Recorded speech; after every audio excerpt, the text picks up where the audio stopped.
All right, so you got to expect more traffic on the roads with the, school buses and the school zones. TxDOT says we had nearly 700 crashes in school zones and more than 2,000 crashes involving school buses across Texas just last year alone. So the experts say you got to pay close attention even if you know the area well, especially then because you feel a little more comfortable. We know that sometimes traffic patterns can change in school areas. We know sometimes kids may be going to a new school. So even if the traffic pattern is the same, they may not be used to it. The parents might not be used to it, might have new bus drivers. All right, they say the main reason for those crashes last year were drivers were distracted, doing something else, and also speeding was a big old factor too. Well, here's a refresher of what to do when you see a school bus stopped. Precinct 4 Constable Mark Herman posting this picture online showing the law. For 2-lane roads, all cars in both directions must stop behind the school bus or when they see that stop sign come out on the arm. On 4 or more lane highways, only cars behind the bus stop unless it's an unpaved median or there's no barrier. Then cars in the opposite direction must stop as well. Cade Fleury is reporting this morning from Spring ISD. The first day of school means that these big yellow buses are going to be back on the roadways, and who better to tell us about the do's and don'ts of passing a bus than Spring ISD bus driver Darius Radcliffe.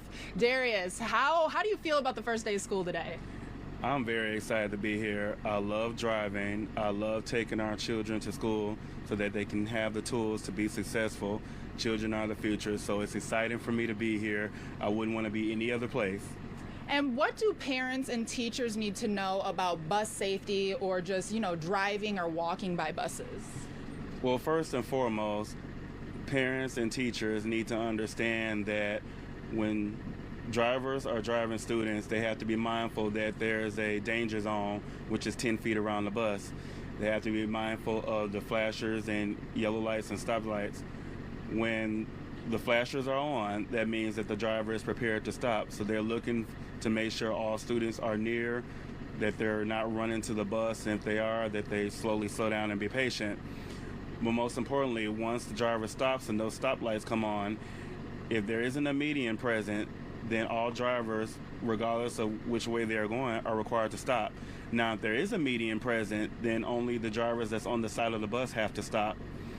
So basically, loading and unloading is always the most dangerous time on the school bus because you have children boarding the bus and unloading the bus. So when these stop signs are out, it's very imperative that they stop. Otherwise, an injury or worse could occur for the driver and the students. What are some of the biggest mistakes that you see drivers make when passing or driving by a bus? The most common mistake I see is no one's paying attention, somebody's using a cellular device, or they're speeding. They're in a hurry to get somewhere, so they think they're going to sit there for a long time.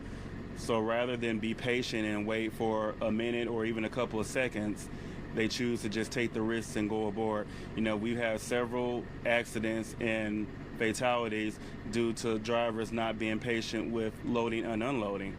What mistakes do you see students making when it comes to walking nearby buses? I noticed that students are not paying attention to the driver when the driver is signaling to them. If students are crossing the street, it's imperative that they are 15 feet away from the bus, beginning when they exit, and that they look and listen. When a driver gives them a signal and it's safe to go, that's what they need to cross the street. And last question, what advice or what would you say to that one driver who is impatient, in a rush, and just drives by disregarding the law?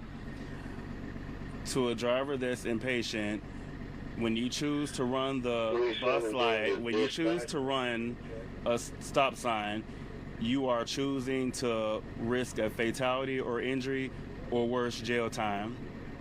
The decision you make is a life and death decision, which can transpire in a matter of seconds and minutes.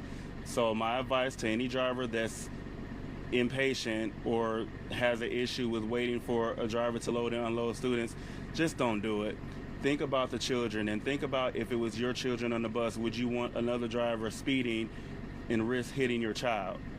Thank you, Darius, so much for taking the time to speak with us. Again, the first day of school for Spring ISD is today, so drivers, slow your roll in those school zones and make sure you keep an eye out for the buses. Reporting from Spring, Jade Fleury, Fox 26 News.